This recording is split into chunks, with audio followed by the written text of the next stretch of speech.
discussing the sugya of bathing, showers, and that type of stuff. Um, so it's going to be interesting what we're going to come out with. I think we're going to find some interesting stuff. Okay, we are on 39B. 39B. This is the place to be, right? 39B 2. 39B2 on the top of the page. Good morning. Boker Tov. 6:30 Lamala. Second 30. Second means also 7:30 Lamala. Okay. Okay. No problem. Good morning. Have a good day. So, the last thing we said is we want to understand our Mishnah, right? We're on 39B2. In the Hebrew, on the Hebrew side, it's going to be the last of the small lines. Is Amar of Ika bar Chananya. Of Ika bar Chananya is going to explain what our Mishnah is talking about. So our Mishnah stated, if you recall, the people set up the pipe. They said the cold water went through this pipe. They set up the pipe before Shabbat. Good morning, Mari. And the cold water went through. And the rabbis told the people of Tiberia that the water that was heated up on Shabbat through this piping, you can't go ahead and use that water that was heated up on Shabbat. It was insulated, if you recall, right? One of the reasons is the insulating issue. And you can't use it. You can't use it both for drinking purposes or both for washing purposes, which we have to, and that's regarding Shabbat. Regarding Yom Tov, he said, if you set up the pipe that was set up before Yom Tov, the water that was heated up through that piping on Yom Tov, that water is able to be, you could drink that water, but you can't use it for washing. That's what the Gemara stated, the Mishnah stated. The Gemara was trying to define, what do you mean washing? Washing, we know washing could mean sometimes washing your hands and feet, in your face. Does washing mean washing your whole body? What is washing? Bathing? What is washing referring to? And the Gemara said, if washing means, so the Gemara says, if you're going to tell me washing your whole body, and that's what the Mishnah is referring to, that the water that was heated up through the piping, and that water that got heated up on the Shabbat, that water that can't heat up on Shabbat, you can't use to wash your whole body. Gemara says even if the water was heated up before Shabbat, you can't use it to wash your whole body because of the bathhouse issue. Because if you're going to go ahead and allow people to use water to wash their whole body, to bathe their body on Shabbat with water that was heated in a bathtub that was heated up before Shabbat, it's concerned that people go ahead and they'll use water that was heated up on Shabbat in a bathtub.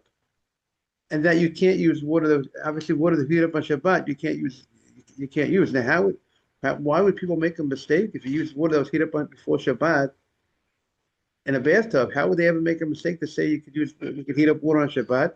So we said because the bathhouse and some of the managers there, they would say that this water that you're using on Shabbat, you come into the bathhouse, you want to get a nice bath, you think it was heated up before Shabbat, but really technically, on paper, what's the problem with going to a bathhouse on Shabbat for water that was heated up before Shabbat? Nothing was done on Shabbat. It was all done before Shabbat. But it's a lie.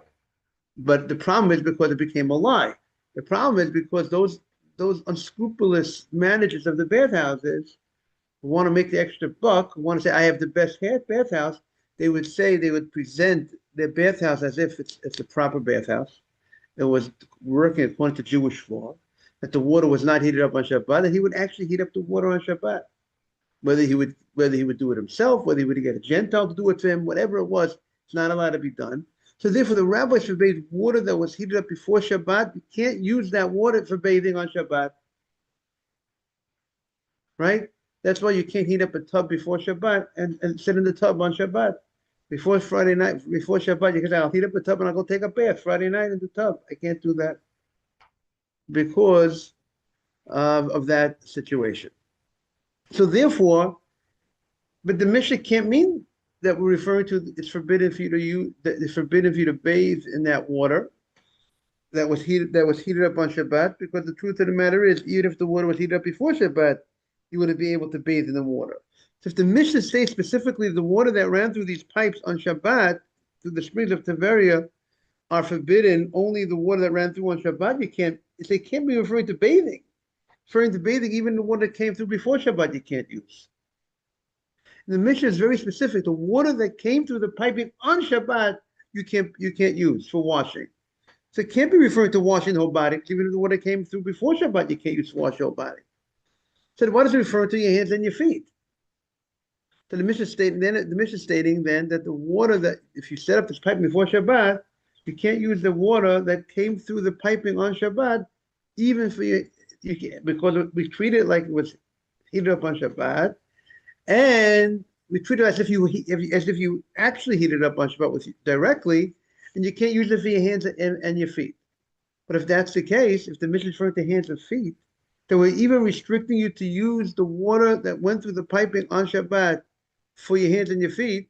But the Mishnah, the end of the Mishnah said that if this was done on Yom Tov, you set up the pipe before Yom Tov, the water that came through on Yom Tov, this piping through the waters of Tveria, you can't use for washing. You can use for drinking and not for washing. Now, if you tell me you can't use for washing, but doesn't Beit Hillel hold the water that was heated up on Yom Tov, you could use for washing. You can wash your hands and feet with the water that was heated up on Yom Tov. And it states in the Mishnah you can't use it for washing. And we translated the word washing. The beginning of the Mishnah, we translated the word washing referring to hands and feet. At the beginning of the Mishnah, the word washing refers to hands and feet. At the end of the Mishnah, when it refers to washing, also refers to hands. I mean, we defined washing as hands and feet and face. So the end of the Mishnah, when it says washing, it also refers to hands, feet, and face. And therefore, it would come out that the Mishnah is stating you can't use water for your hands and feet and face that was heated up on Yom Tov. But that's Beis Shammai's opinion. Shammai says if you heat up water specifically for washing your hands and feet, you can't use it on Yom Tov. But Shammai says the only water you can use for washing hands and feet is water that you've specifically heated up for food purposes, for drinking, and then you want to go ahead and use it after you went ahead and you heated up for drinking purpose. Then you want to go ahead and use it for it's left over. You want to use it for bathing, no, not bathing, or washing hands and feet. Right. Morning, Mark. You look Good nice. morning, Rabbi. Nicely, bundled up. Right, exactly. I'm very impressed with you. What's there to be impressed about, Mark? I don't know what's impressive. Yeah, I know it's impressive. Mark, this is life. This is life. You know what I mean? How did you get uptown? I usually share a ride with someone. The regular driver was not working, was off today, obviously. But the guy who usually when the regular guy is not in town, the other guy, I had to call another guy to share a ride. He was working today. Okay. All right, Baruch Hashem. All right. I gave him an extra $5 tip. I thought that was the appropriate thing. Because he mentioned people get double and triple today. So I thought he was asking. He was asking for it. You know what I mean? Yeah. When a person talks like that, you got to be able to read between. He said it in conversation. You know what I mean? You read him well. He didn't ask me directly, but I want to. I have to keep him good for the future. If there's another snowstorm, I want to get him again. It's worth $5 for the guy to get it without having a whole hassle. It's worthwhile. Worthwhile. Yes. It's the best investment. What can I tell you? All right. Weiter. Okay, very good. So we are discussing what's the Mishnah talking about when the Mishnah states that the water that was insulated through this piping that was set up before Shabbat or for Yom Tov, the Mishnah stated that this water is forbidden to be used for washing. And the Gemara wants to know what washing are we referring to, right? That is the Is it referring to washing the whole body? Is it referring to washing your hands and face? What is the case of the Mishnah that the water that was set up for in this pipe before Shabbat or before Yom Tov, that the Mishnah states that the water that came through this piping on Yom Tov, or the water that came through this piping on Shabbat, that water will not be able to be used for washing. What kind of washing are we referring to? That is the Gemara's discussion. So comes the Gemara today. Amar Rav Ika bar Chananya. He says we're talking about like a shower. We're talking about rinsing your body. We're not talking about, so we have three, not talking about bathing. We're not talking about washing your hands and your feet. We're talking about rinsing your body like a shower. And that's the discussion here. So let's see how the Gemara explains itself. Amar Rav Ika bar Chananya. L'shtatev behen kol gufo askina. We're referring to the person who wants to rinse his whole body, not just his hands and his feet, but it's not bathing. Now, therefore, the Gemara says, "V'hai tanahu," and our Mishnah is going with the following Tana, the following opinion. The Tanya will not in a Braita. L'yishkatev adam kol gufo. A person can't rinse his whole body, throw water on your whole body. Call it a shower. Bein b'chamin, bein b'tzoneh. You can't use hot water. You can't use cold water to take for your whole body on the Shabbat. And Divrei Rameya. This is the opinion of Rameya. And Rameya's opinion is even if the water was heated up during the weekdays, you had water that was heated up during the weekdays, he says you can't shower with that water on the Shabbat. He holds that when the rabbis made the gezerah, when the rabbis made the fence regarding bathhouses, they did not make a difference in the gezerah, because remember we said, Mark, that the rabbis were very concerned that people will go ahead and heat up the water. They would say they heated the water for the bathhouse before Shabbat, but really they did not heat it up before Shabbat. They would heat it up on Shabbat, and they would say they heated it up before Shabbat. Therefore, the rabbi said, don't use the bathhouse. You can't use that water. You can't use water even when it was heated up before Shabbat. Right, Adam? They heated up before Shabbat. You can't use it because of those people that would actually heat it up on Shabbat, and they say they heated up before Shabbat. They did not make a distinction in their fence whether it's you want to use that water that was heated up before Shabbat for your whole body, bathing, or showering, throwing it on your whole body. And they did not make a difference between hot water and cold water. So he says the rabbis said we got to go ahead and protect this bathhouse problem. And I presume they felt, once you give them an inch, they take a foot. You give them, you say you could go ahead and you could use cold water. They'll say, oh, it's really not so hot. When really it's hot. Or you allow cold water, they'll use hot water. Good morning, Asaf. They're not so scrupulous that they say once you allow cold water, most probably he holds they're going to allow hot water also. And therefore he held, and Meir understands, when he got stuff. And by the way, there is we found in the Gemara in Gittin that Meir is concerned for the minority. A lot of times Meir is very concerned for the most minority of people, Asaf, that might make that mistake. And therefore, he seems to be a little bit more strict, and therefore, Rameya says you can't use water, hot water or cold water on Shabbat to take a shower, to bathe in, even if the water was heated up before Shabbat. Even cold water. I think that is right. He says even cold water you can't do. Now, Rav Shimon Matir. Rav Shimon says you could go ahead and you could rinse your whole body with hot water that was heated up before Shabbat, and certainly cold water. So now we're not talking about bathing. The given is everybody agrees you can't bathe in hot water even when it was heated up before Shabbat. The question here in the Gemara is taking a shower with hot water that was heated up before Shabbat. So Reb Shimon goes of the opinion, and he says you could take hot water and let's say heat up the hot water before Shabbat and pour that hot water on your body.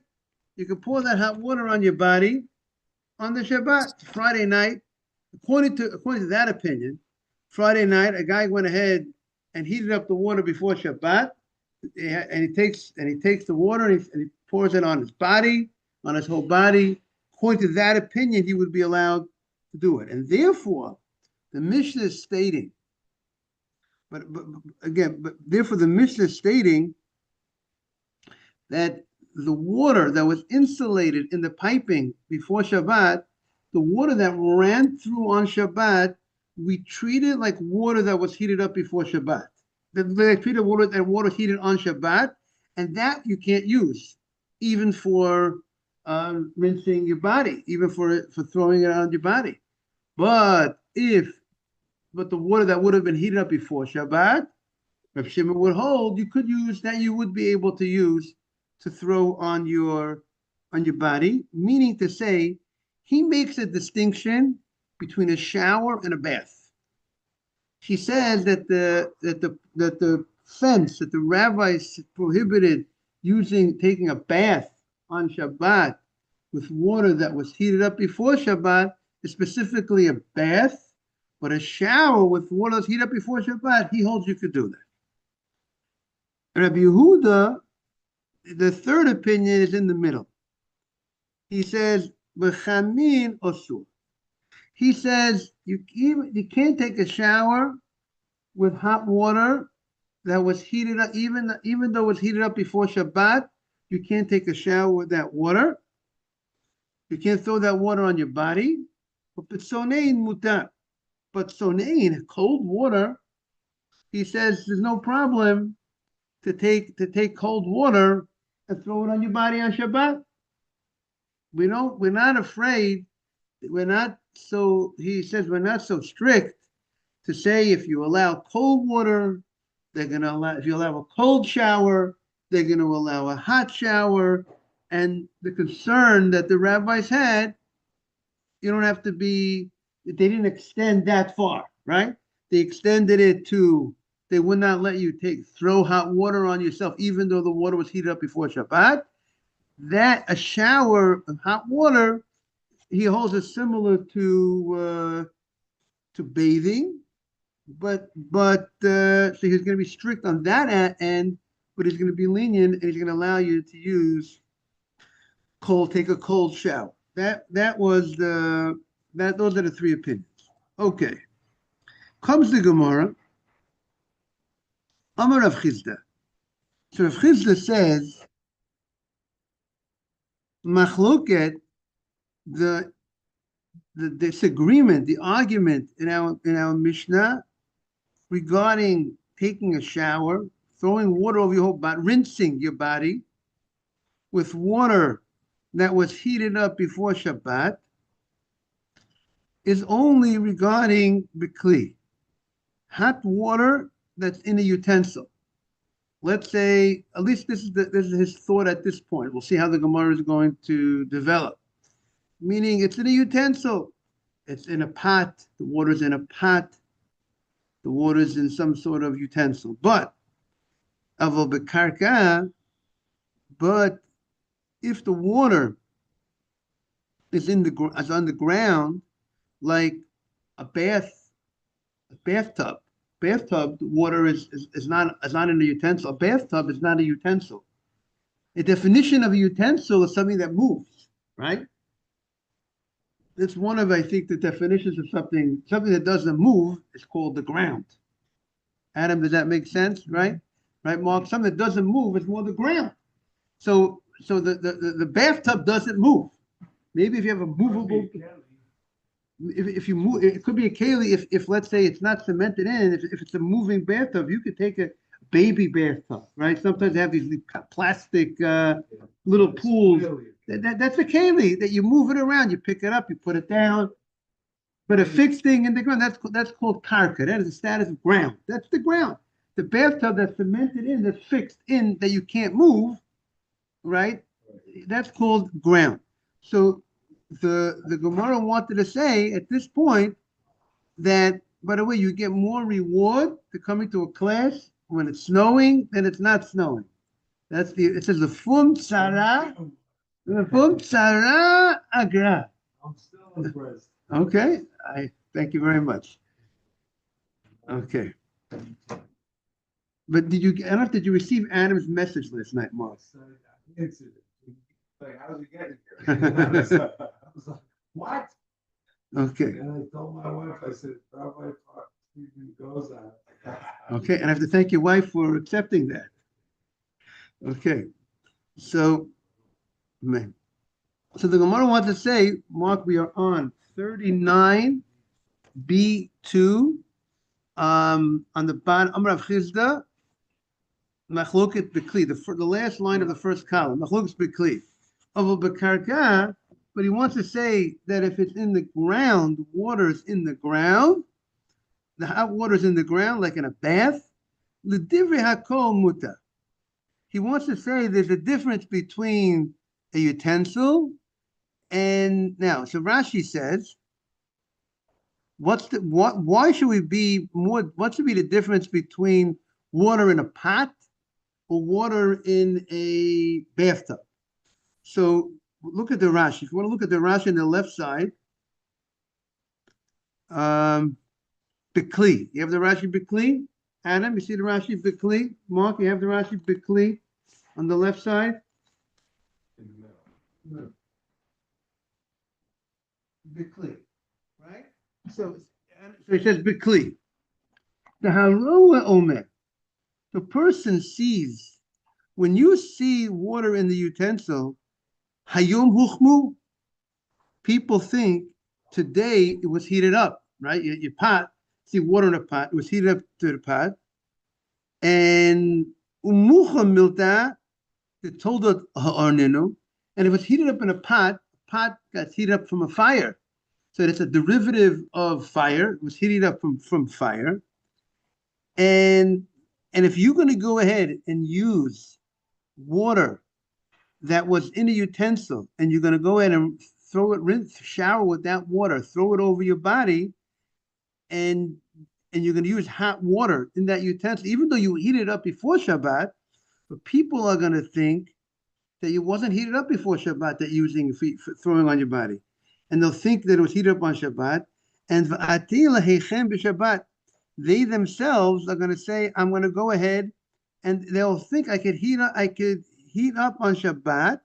They're going to go ahead and they'll take some cold water and they'll mix it with hot water on the Shabbat itself, because they see that you're using this pot, which is hot, and they'll make a mistake and think there's not a problem with water to actually mix water on Shabbat itself. Over Bakarka, but if it's in the ground, like a tub, see a tub And like a tub mutter. Why would they say it's mutter? Cold together. If you mix hot water with cold, if the water, the case of if water is in a kli rishon, if water is, let's say you had a pot of water, and let's say, and now you took the pot off the fire, and if the water is still boiling hot, we have to see more. If you pour hot water, cold water into a kli rishon, into the same pot, that would be that's cooking. In another keli, and then that keli is a kli sheni. Then you add cold water. That should be fine because that's called kli sheni. Regarding water, what I recall, we say kli sheni doesn't cook water. But kli sheni, meaning the cup that you pour the hot water into, is a kli sheni. So why would we? But what? Yeah, tea. Yeah, why would tea? Because because you're not cooking water, you're cooking the leaves. So there's a difference between leaves. So that second, The cup might, becomes Rishon. or what we say regarding cooking leaves, maybe the leaf does not could be cooked in a kli sheni, meaning there are certain foods that that are called easy to be cooked foods. So the easy to cook foods, there's a concern that a kli sheni could cook those easy to cook foods. But water doesn't seem to be easy to cook food. Water takes time, and therefore pouring cold water into a kli sheni, that kli sheni won't cook the water. We don't look at it as cooking the water. But kli sheni has the ability to cook things that don't require so much cooking, that are easy to be cooked. Therefore, Rabbi Feinstein told me, just stay away from kli sheni. Stick with kli sheni. You stick with kli sheni, use 2 cups, pour from the original, from the urn or whatever to 1 cup one. Then you kli sheni, and then he says, don't worry about anything. That's his opinion. You don't have to worry about it. And you could put the tea leaves in. That's what he said. But that answers your question because they're depending on what the item is whether but many items are not clear. Is it like water that it's hard to cook? Is it like other items that easy to be cooked? And therefore, to be safe, we just If you put nothing in it, you just drink hot water, put it from the bleach that you showed the sheni and drink. no problem. You want to drink hot water? 100%.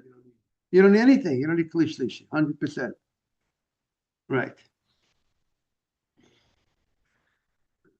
Okay.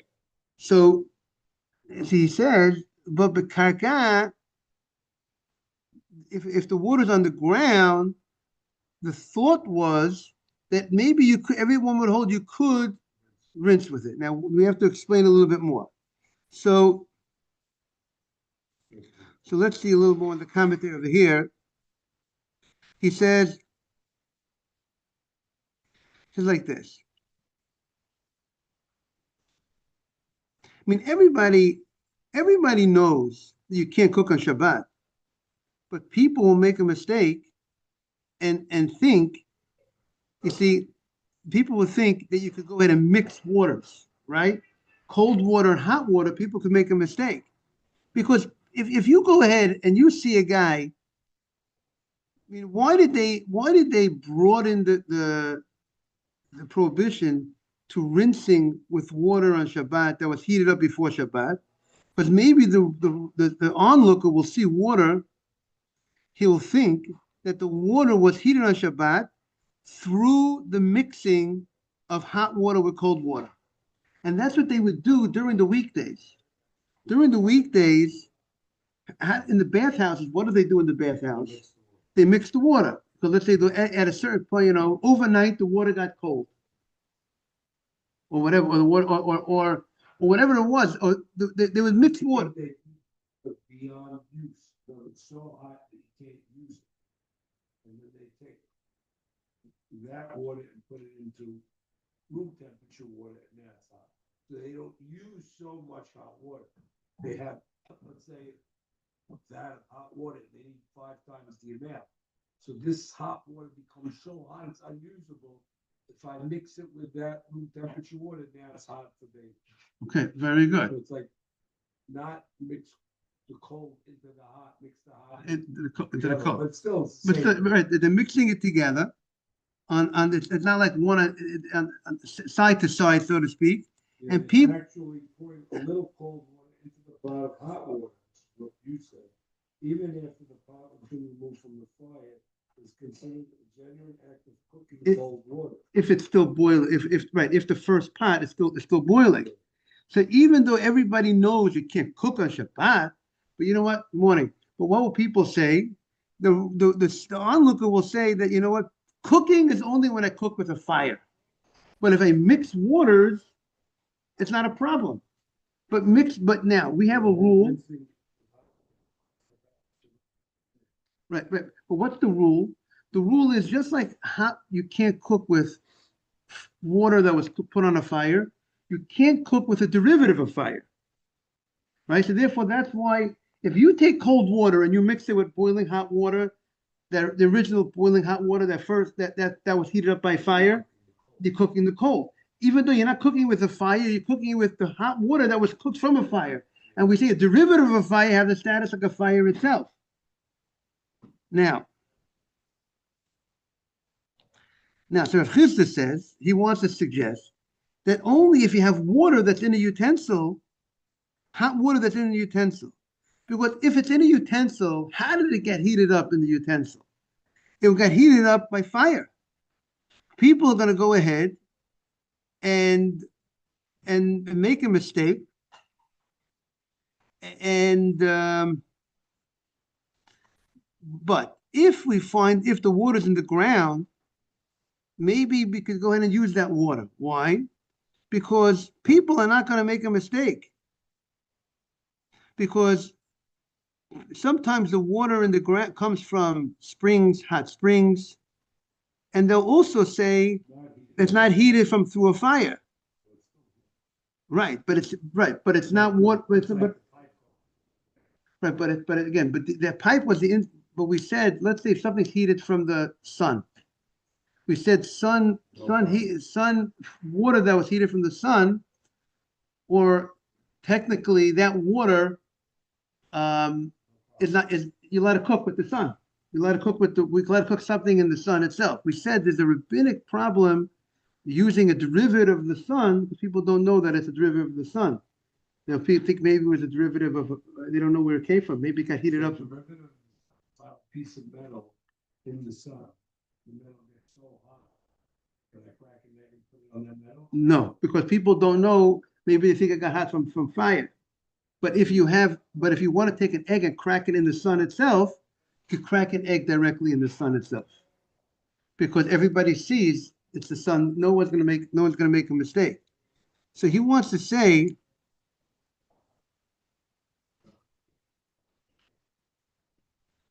that right. He wants to say that the issue would be only if it was cooked in a utensil. If the water that was in a utensil, if you want to use that water to throw on your body, that would be a problem. But because people will come to make a mistake. But when it comes to using a bathtub, he was thinking it's not a problem. We'll have to see more tomorrow. It's already time. So it says anyway, even if the water was originally heated on a fire, it is less likely that it is used for rinsing will lead to someone to think that it is permitted to add cold water to the water that was heated on the fire. Right, meaning he's saying why the thought was if it was in a bathtub that was heated with fire and it was heated before Shabbat, why you should be able to use that water for rinsing. Because it's less of a problem, less concern that people are going to come to violate the Torah prohibition. Not in the bathhouse. Right, bathhouse, right. It's the same scenario. One is in the bathhouse, one is Right, yeah, but the difference is the bathhouse, you're taking a bath in the water. Bath in water in a bathhouse, that everybody agrees you can't do. Here, you can't take a bath at home also, right? Could I rinse in the bathhouse? Okay, so this is the question: could you rinse in your home? we discussed, Rinsing your arms. Okay. we have different opinions on it. Meaning the allowance that says you could rinse in your home is I mean, we're talking about water heated up before Shabbat. Can you rinse? So we have two different opinions in the Gemara. Can you use water that was heated up before Shabbat? Both say, okay, right? I mean, Rav Chizda is, I mean, we have we'll see more tomorrow about, I think we have to table it, so tomorrow more details.